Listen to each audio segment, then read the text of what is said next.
think we can all agree that brakes are a very important part of the safe operation of a motor vehicle. Cleaning and maintaining the brake system is very, very important, and this is something you can do on a regular basis in between replacements of brake pads and rotors, of course, and it keeps those brakes running smoothly, operating well, encourages good stopping power, and then of course prevents corrosion and rust. When it comes time to change your pads and your rotors, if the braking system has been well maintained, you're going to have a much easier time performing those DIY activities. I'm going to provide you a comprehensive video on how to clean your disc brake system, and the vehicle that I'm using today is a 2007 Honda Pilot. There are a number of tools that you're going to need for this brake cleaning. The things that you don't see here are, first of all, a floor jack, a couple of jack stands, wheel chocks for safety, safety goggles or glasses, hearing protection if you're using an impact wrench. I use a 3M respirator mask, but you can use a regular mask so you're not breathing in the brake dust and fumes. And then also you're going to need a piece of cardboard to place underneath while you're doing all the cleaning because it'll get pretty messy. I've got the Milwaukee headlamp that I like to use for jobs. I've got this bungee cord. It's going to be used for hanging the caliper off of the coil spring instead of on the brake line.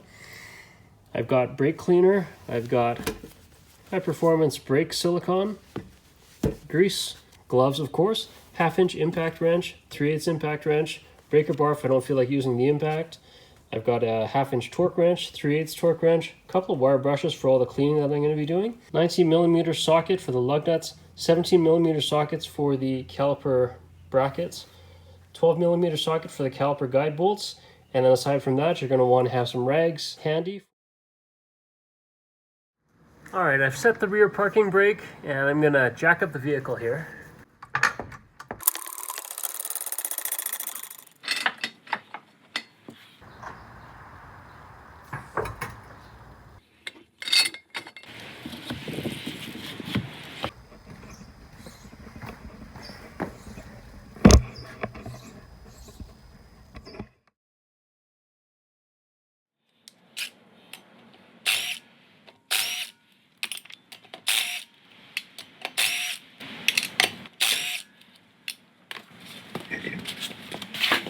There's a couple of reasons why you want to jack up the entire front end. The first one is so while you have this lifted, you can turn the wheel so that it faces this way and you have more access to the caliper. And the second reason is while the tires are off the ground, you'll be able to rotate this. So if you're cleaning the hub, you're cleaning the rotor, it'll allow you to get full access to all areas of it for the cleaning. So to remove the caliper, you've got two 12mm bolts here. You can use a regular ratchet if you want. They're not torqued on very much. So with a regular ratchet, you'll be able to break them free. I'm using an impact wrench for this.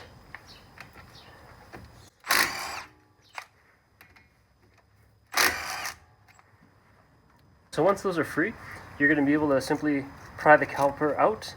If it's too tight, you can use a flathead screwdriver or a pry bar, but you're basically going to lift it up.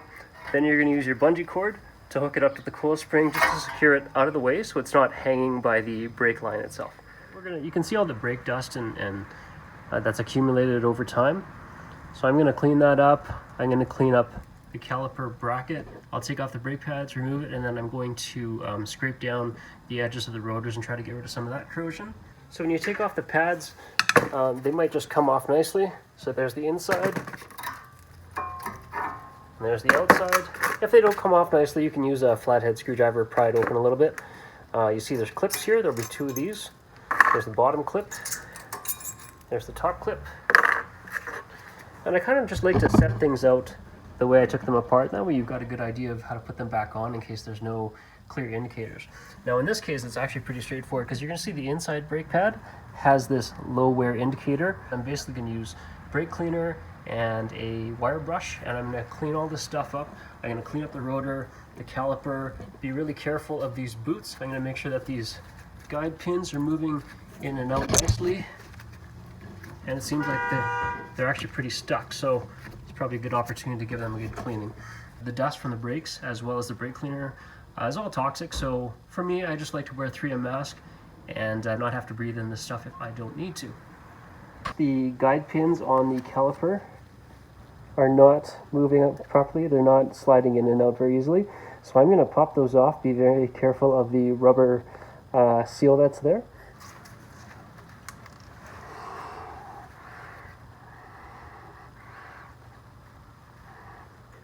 As you can see, this comes out. There is some grease on there, but I'm going to clean it up and then re-grease it with some silicone brake grease, and then put them back in, make sure they're moving in and out smoothly.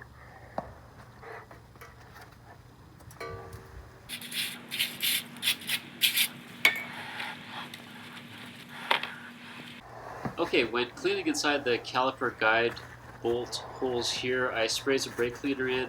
I use some Q-tips, and I'm just cleaning it out.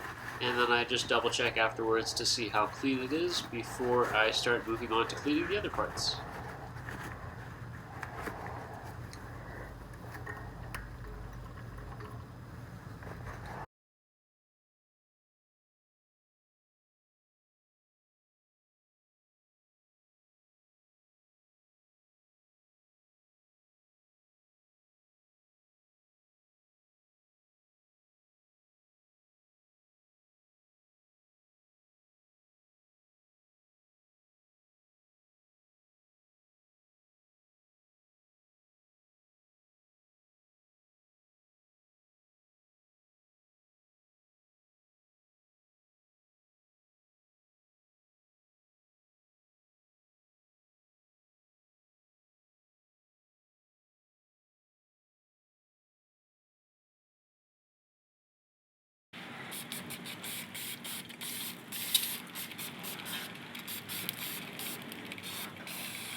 So to clean the caliper bracket itself, there's two bolts holding it on here in the back. There's 17mm bolts, and you can use a ratchet to remove these if you want, but you'll need a longer handle extension ratchet, or you need a wrench with an extension or a cheater bar.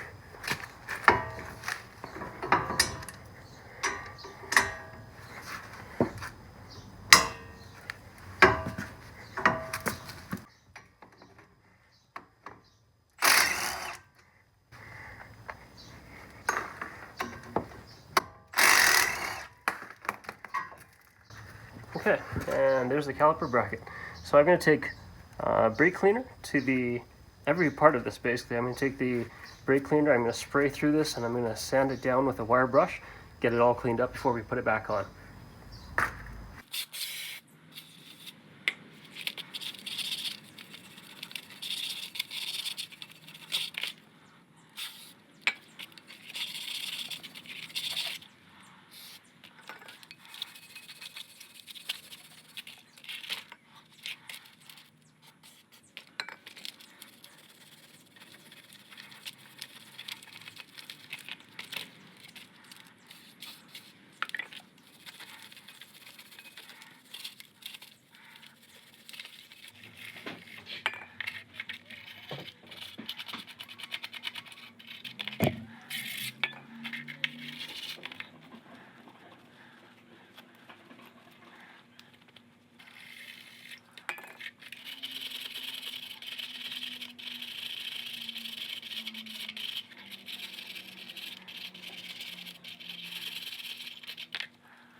Okay, putting the caliper bracket back on is pretty straightforward.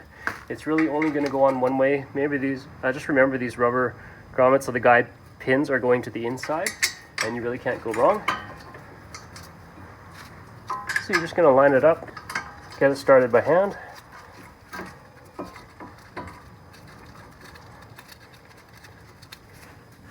And then I'm just going to snug it on. This Milwaukee has an auto setting, so once it hits 10 foot-pounds, it stops.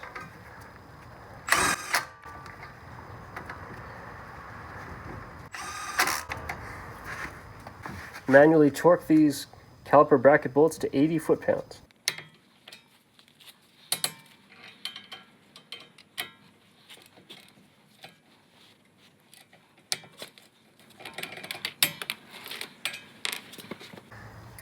Alright, brackets back in.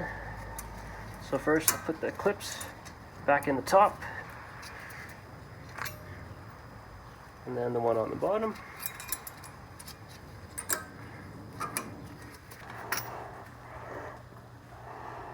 Put some silicone brake grease on the ears of the brake pads, just in the spots where it's going to be making contact with the metal clips.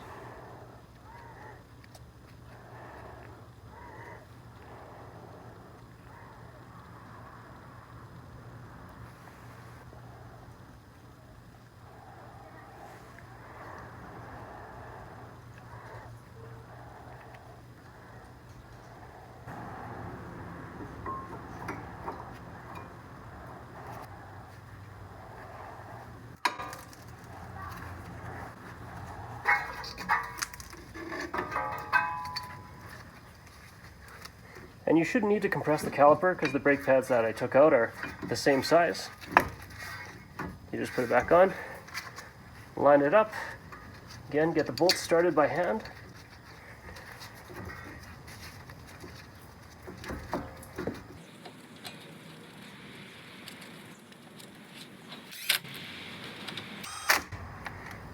Okay, and then just torque them up to 27 foot-pounds. And I know a lot of guys and girls out there, you're not going to use a torque wrench on everything, so if you're more of the feel method of torquing stuff on, these ones are basically a little bit more than hand tight, and the caliper bracket bolts are really tight with a long handle ratchet. Remember to pull your bungee cord out. I'm going to put the wheel back on, repeat this with the other side.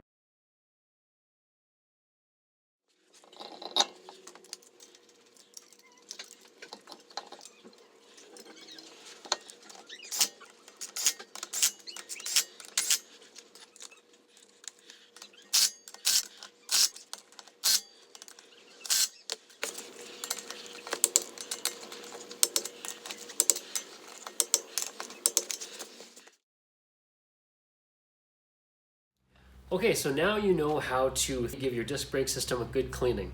It takes a couple of hours, but I think it's well worth the time. One last thing, after you've put everything back together, you put the wheels back on, you've lowered it, and you've torqued the tires, get in the vehicle, don't start it yet, but pump the brake pedal about 5 or 6 times, make sure that pedal is firm before you start the vehicle and go to give it a drive.